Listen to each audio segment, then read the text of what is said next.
One of the things that we're seeing on the right, you mentioned earlier about the left revolutionary and the right revolutionary, is what we might call sort of post-liberalism or kind of anti-liberalism, the folks who want a more robust state, so national conservatives. There's a lot of different labels, but there's this movement that you see in some intellectual circles on the right of free markets and economic growth and people doing their own thing is not enough. It's not sufficient. And you have concerns about, well, we need a more robust state. Maybe we want to go back to kind of a political state or like political and religious state here. So I wonder if you could comment on what you've seen more on the political right among people who say, well, libertarian, small government, free market types are too focused on the individual and they're not offering the robust community that people want. And so you see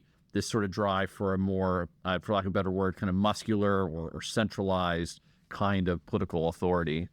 Yeah. So, the post-liberal movement, as you said, very, very diverse, I guess, and what they're after. The fundamental thrust of some of their leading lights, though, Adrian Vermeule and Patrick Deneen, and some of my own academic work has been on the post-liberal order. So those four figures, so Deneen and Vermeule, as well as Chad Pecknold and the fourth figure, his name escapes me at the moment. But a lot of their work is, so they're in some ways they're asking good questions, and they're kind of sensing something is amiss in the order, which is true. Yep. We seem to be getting a lot wrong socially and politically, and they do. Deneen especially brings up Robert Nisbet and talks about him as saying, this is the problem with the libertarians. He says you guys are focusing on the individual, as Nisbet says, the communities are what matters.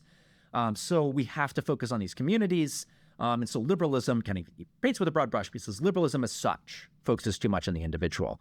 No, Nisbet's writes about liberalism, and he does acknowledge precisely that argument. In fact, that's a big thesis in The Quest for Community is liberalism and statism are not conceptually opponents, they're conceptual allies. That is, the state moves in, aggrandizes its own power at the expense of social groups to free the individual. And the individual becomes attached to the state. Problem is, the state cannot provide the type of community, as we talked about, those local communities can. We get the alienated individual, all the problems that come out of that. Now, the problem with the post-liberals, I think, especially you see this in Vermeule's work, is his answer is the federal state, the unified federal state. Right. As the answer, Nisbet would say, no. That's not a great community. That is literally the problem that I identified. So that's kind of the first thing I think they're getting wrong is, at least in Adrian Vermeule's work, he's looking to the state. And his idea of subsidiarity, which he talks about quite a bit, is not the subsidiarity of Robert Nisbet. Nisbet was not religious, interestingly enough. He did attend church apparently in his 30s, kind of an Episcopal church for a while. And kind of the accounts I've read, he just didn't seem to have the religious button. So he just wasn't religious. But he valued churches as such, as communities. He also saw, though, the need for it to be integrated into community, and that the state has always been a natural antagonist to the church. So even the established churches that some of the post-liberals have held out, so we used to have established churches, and then they could do a good job of bringing people into them and actually being cohesive, coherent, authoritative units. Kind of from the Nisbetian perspective is that what was going on with those churches, or were the political powers using them and using the authority and legitimacy of religion I think that's actually the perspective of the state's threat to religion is much more, to me, persuasive than religion's threat to the state. I mean, sometimes you hear from some libertarians is we don't want religion taking over the state, and then they're going to enforce their dogmas. What you more see is kind of, lo and behold, the bishops become much less critical of political figures once we have an established church, and those two are working closely together. The political state starts getting away with a lot more once they start working too closely together.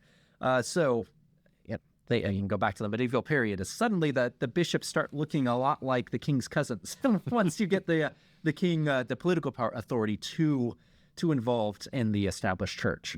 So their solutions seem to be monist, the very type of monism that Nisbet was worried about. These aren't the local face-to-face authorities that individuals really need. So that's my big critique of the post-liberals, is their answer is the very problem. Their answer is likely the will make disease. things worse over time. Yeah, so we'll make things worse all the time, or we'll swap in the current monist problem we have with another monist problem. Right. It won't. And what I worry about is my big frustration is as I said, that I want the religious community to be a stronger source of authority. Catherine Pocklock calls it, uses the term thick religious liberty. What she means by that is the religious authority is exercising its authority in a broad sense. And so when you join a church, it's not just that hour on Sunday morning. And in fact is 6 hours each morning when you go to your daily mass. I'm using Catholics as an example.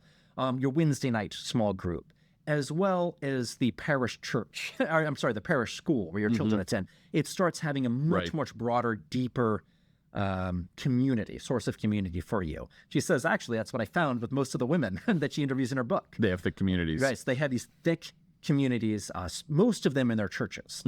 So the religious community operates in a much more cohesive way while not doing everything. It's not doing with the political state. It's not conscripting you into its armed services. The state's doing that.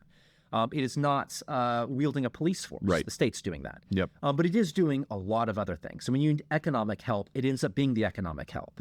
Educational value, it's providing a lot of that. Maybe not everything, but a lot of it. And that's what we need. And the post-liberals don't seem to have a very coherent program on that. They're just like, no, don't worry.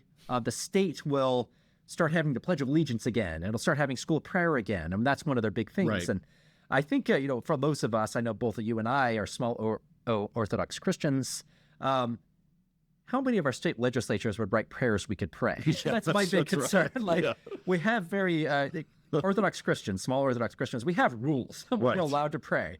And I don't know how many prayers our state legislatures could write that I could pray. Some of them could. Right. And maybe some of the red states. I will grant you that. But I think most of them wouldn't write prayers we could pray. Yep. And even the ones, and that's not necessarily a problem. This is the claims of deism. Go back to the work of Justin Dyer and some of his stuff on the early the Christian, so-called Christian founding. Is a lot of them are Orthodox Christians, but they're writing sort of broad deistic sounding stuff because it had to be across the denominations. Right. What can we say that we agree on? Well, we can't say Jesus Christ because you say this, you say that. That's okay. We'll say nature's God. But they meant the Christian God, but they couldn't quite say it, because they didn't all agree on what it meant, which was fine. But that's something the post-liberals are missing. Is like, well, wouldn't it be great if we could have a Christian government? It's like, I don't know we can in these circumstances, but we can have great Christian schools and great Christian churches. And I think there's a lot of missed opportunities right now on the ground for all of those sorts of things. But their answer is a unified political state, or another one is the federal. The federal blue laws, right? That way everyone can go to church on Sunday. As if our problem is that if only people didn't have to work on Sundays, that's all the only thing holding them back. Very clearly isn't. Very clearly other things are at play. And if we're going to have some sort of blue law practice, it really will have to be local. So think of the problems it could create depending on the industry you're in. Not all factories can shut down on Sundays. Lots of jobs can't go that route, but some can. Think of the number of people who don't get high on Saturday nights because they have to work on Sundays. So there's actually maybe a constraint in their work schedule.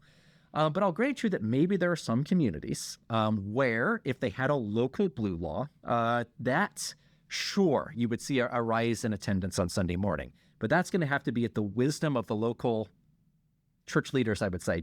Do my people really need this? In which case, maybe they can have some sort of communal practice where start as parishioners. What I ask you to do is to not go out to eat or kind of patronize any of these places. We want them to close down and that their workers come to church. And we think it would be better for them. It cannot happen on a national scale for lots of good reasons. At a state scale, no, I don't think so. Maybe at a local scale, maybe there's something there. But again, this will involve active local religious and social leaders exercising their prudence and knowledge of the local people and what they need. And this is so the post-liberals, their solution, all of their prescriptions are the centralized state, are identical to the very problem we're suffering under, is the centralized state. Yep. So very good.